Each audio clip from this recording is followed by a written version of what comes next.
TET 1 এবং TET 2 এর ফলাফল খারাপ হয়েছে বলে প্রতিক্রিয়া জানিয়েছেন মুখ্যমন্ত্রী ডক্টর মানিক সাহা।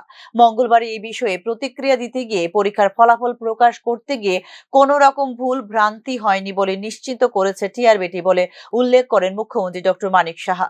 তবে সার্বিক বিষয়টি নিয়ে চিন্তা ভাবনা করা হবে বলে এদিন জানিয়েছেন মুখ্যমন্ত্রী ডক্টর মানিক সাহা। উল্লেখ করা যেতে পারে, টিচার্স রিক্রুটমেন্ট বোর্ড ত্রিপুরা বা টিআরবিটি পরিচালিত 2024 সালে টেট পেপার 2 এবং টেট পেপার 1 পরীক্ষার ফলাফল ঘোষণা করেছে টিআরবিটি। এই ক্ষেত্রে টেট 1 পরীক্ষায় পাশের হার 5.56% এবং টেট 2 পরীক্ষায় পাশের হার 4.92%।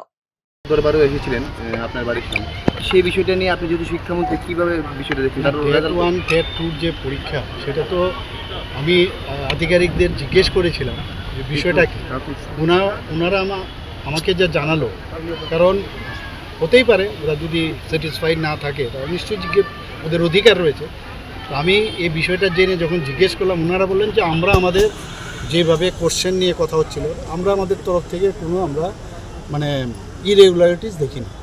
এবং ওনারা বলেছেন যদি প্রয়োজন হয় তারা ইচ্ছে করলে আদালতেও যেতে পারে, এরকমও আমাকে জানিয়েছে। কাজেই এটা সম্ভব হচ্ছে, যেহেতু ওরা বলছে যে আমরা কনফিডেন্ট যে আমরা ঠিকভাবেই মানে প্রশ্নপত্র করা হয়েছে, আমাদের তরফ থেকে কোনো ভুলভ্রান্তি নেই। আর এবার টেট রেজাল্টও আপনি দেখুন, টেট রেজাল্টও কিন্তু গতকালই বেরিয়েছে। টেট রেজাল্ট কিন্তু সেইভাবে কিন্তু সাফল্য পাওয়া যায়নি। এবং আমি বলেছি এর রিজন কী, অনেকগুলো তথ্য আমার কাছে এসছে। এই তথ্যগুলো আসার পরে আমি ভাবছি যে আগামী দিন এর জন্য কি কি করা যায়। এবং প্রপার, কারণ এইগুলোর মধ্যে টিচার রিক্রুটমেন্ট হচ্ছে। আগামী দিনের যারা প্রজন্ম, যারা স্টুডেন্ট, তাদেরকে যদি গুণগত মানের শিক্ষা না দেওয়া হয় তাহলে তো মুশকিল। আমাদের কাছে এতগুলো মানে পার্সেন্টেজ ভেরি মিনিমাম, যেটা আমি দেখলাম। এটা নিয়েও আমরা চিন্তা করছি, আগামী দিন নিশ্চয়ই আমরা বিষয়গুলো।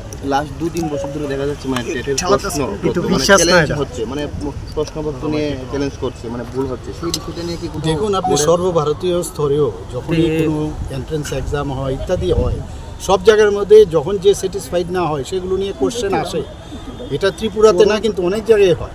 তো সেগুলো চ্যালেঞ্জ হতেই পারে, যে কোনো বিষয়ে চ্যালেঞ্জ হতে পারে। চ্যালেঞ্জ হলে সেগুলো মানে রাস্তা আছে যেখানে যাওয়ার, সেখানে যেতেই পারে। আমাদের তরফ থেকে মানে আমাকে যা জানানো হয়েছে সমস্যা নেই।